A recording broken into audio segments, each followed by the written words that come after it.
Well, I still have the Challenger covered up for winter time, although we've had some pretty nice weather here lately. So I'm thinking I may need to pull the cover off the old girl and take her for a spin here pretty soon. Tell you what, guys, I saw the Ram Revolution pickup truck reveal the other day, just like you guys did, and it was a bust, to be honest. It was just terrible. I really don't know what to say. I mean, the Ram brand is obviously my favorite brand of pickup truck. I like the Chrysler brands as we've always known them in general. That's why I've got a Dodge Challenger here, got a Ram 1500. We've had several Jeeps on this channel, additional Rams. I've always been a Chrysler guy, at least for the last 25 years or so, but I really don't like the direction that this company's heading. Ever since Stellantis kind of took over, it's not been good news. And lately, with this Ram Revolution reveal, it's just been a disaster. So we waited for a whole year, actually more than a year. They started talking about this truck a long time ago, and fans of the brand have been waiting for a long time to see this thing. And then they do the reveal the other day, and it's a complete bust.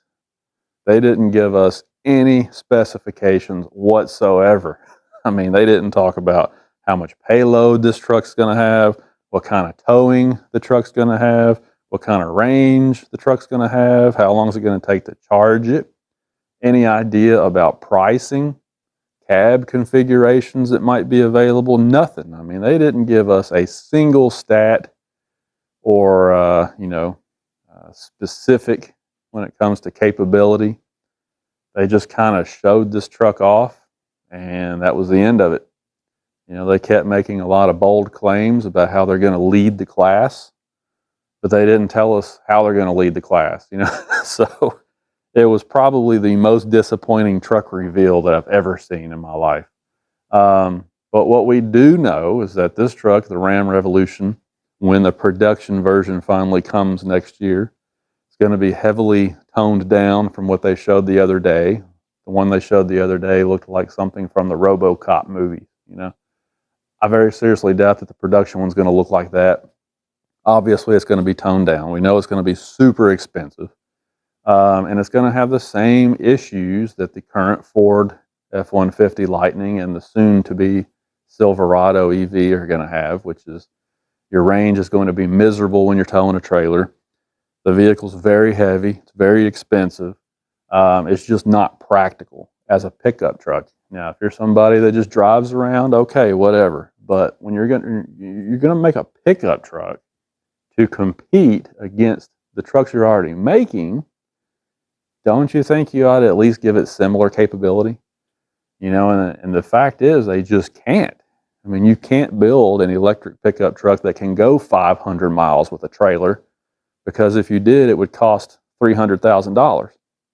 So the auto companies have a big conundrum. They know it, but they're being pushed along by the government, and this whole thing is just a disaster. But I don't want to get into all that. The main focus here is the Ram Revolution truck and what a disaster that reveal was. So we still don't know anything about it, and some of the features that they showed off, I can't see any of that stuff making it into production. They showed off one feature called shadow mode, where the truck will literally follow you around like a puppy, which I find very odd coming from the company that has put auto park on their trucks and Jeeps for the last several years, where you can't even move the vehicle unless the door is fully closed, your seat belt is on, and all this other stuff.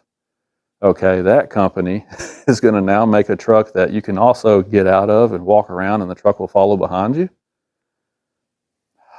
I mean, goodness gracious. And then this other feature where they had this thing that looks like a Roomba that will actually drive itself up under your truck and connect and charge your truck. That's a disaster waiting to happen. I can't see that working out half the time correctly.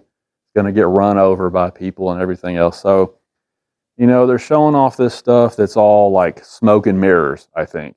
And we're not going to see it in production probably. It's going to be Very different next year when you see the production truck from what they showed off. And more importantly, we just still don't know anything about the truck.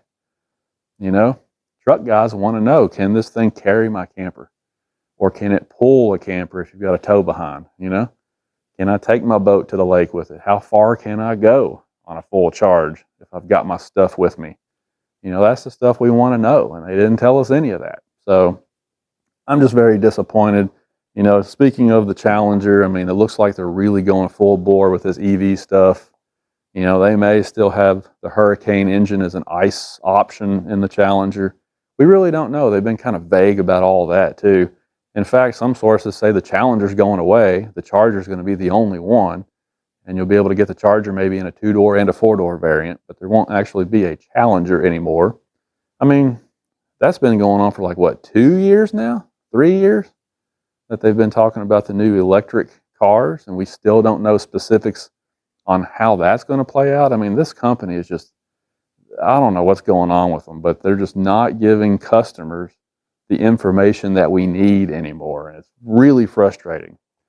Now, in my case, I love my 2011. You know, I'm going to hang on to this one, I think, as long as I can, because it's just really cool and really inexpensive and a whole lot of fun.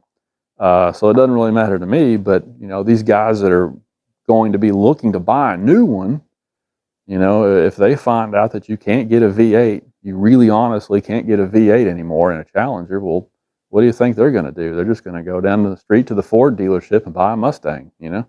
So it just seems like terrible business for Dodge to be doing the things that they're doing. Ram, even Jeep has had some disasters on their hands. They started taking orders for the Grand Cherokee 4xE last year, like in the spring, almost a year ago now, taking orders for them, taking people's money, and then they never delivered.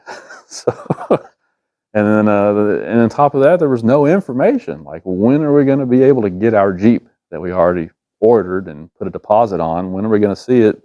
They weren't telling anybody, you know? So, I mean, it's just a train wreck. I just don't know what to say about it. I'm really frustrated because I love these brands, but this new company seems to be like running it into the ground.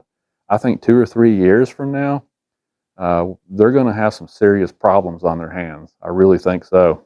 Because they don't understand the American consumer, is what it seems like to me. But anyway, so what do you guys think? Did you watch the Ram Revolution reveal? What did you think about it?